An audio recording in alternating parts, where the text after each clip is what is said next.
What I eat இன் எ டே பார்க்கலாமா? டெலிவரிக்கு அப்புறமா நிறையவே வெயிட் போட்டுருச்சு. அந்த வெயிட்டை வந்து எப்படியாவது கம்மி பண்ணணும்னு சொல்லிட்டு வெயிட் லாஸ் ஜேர்னி ஸ்டார்ட் பண்ணியிருக்கேன். இது வந்து நெல்லிக்காய் வித் கொஞ்சமாக கருவேப்பிலை போட்டு ஜூஸு, அப்புறமா வந்து கம்பு பேட்டர். இது வந்து கம்பு தோசை மாவு, ஒரே ஒரு கம்பு தோசை, அதில் வந்து ஒரு 3 காடை முட்டை. கண்டிப்பாக ப்ரோட்டீன் எடுத்துக்கணும். என்ன ஃபீட் பண்ணிட்டு இருந்தேன். கூடவே கொஞ்சமாக மீல் மேக்கர் கிரேவி அம்மா வச்சுருந்தாங்க, அதையுமே வந்து ஸ்டஃப் பண்ணி நான் இதை வந்து மார்னிங் பிரேக்ஃபாஸ்ட்டாக எடுத்துக்கிட்டேன்.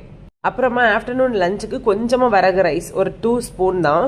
அதுக்கப்புறமா வந்து காலிஃப்ளவர், கேரட், பீன்ஸ் எல்லாம் கொஞ்சம் கட் பண்ணி வச்சுருக்கேன். இதை வச்சு நான் வந்து சாம்பார் ரைஸ் மாதிரி பண்ண போகிறேன். டேஸ்ட்டாகவும் இருக்கும், நம்ம வந்து டயட்டில் இருக்கோம் அப்படிங்கிற ஃபீலே இருக்காது.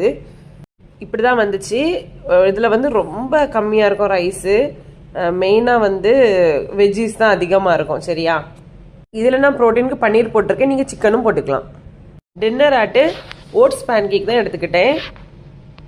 ஃபர்ஸ்ட் டே சூப்பராக கம்ப்ளீட் ஆகி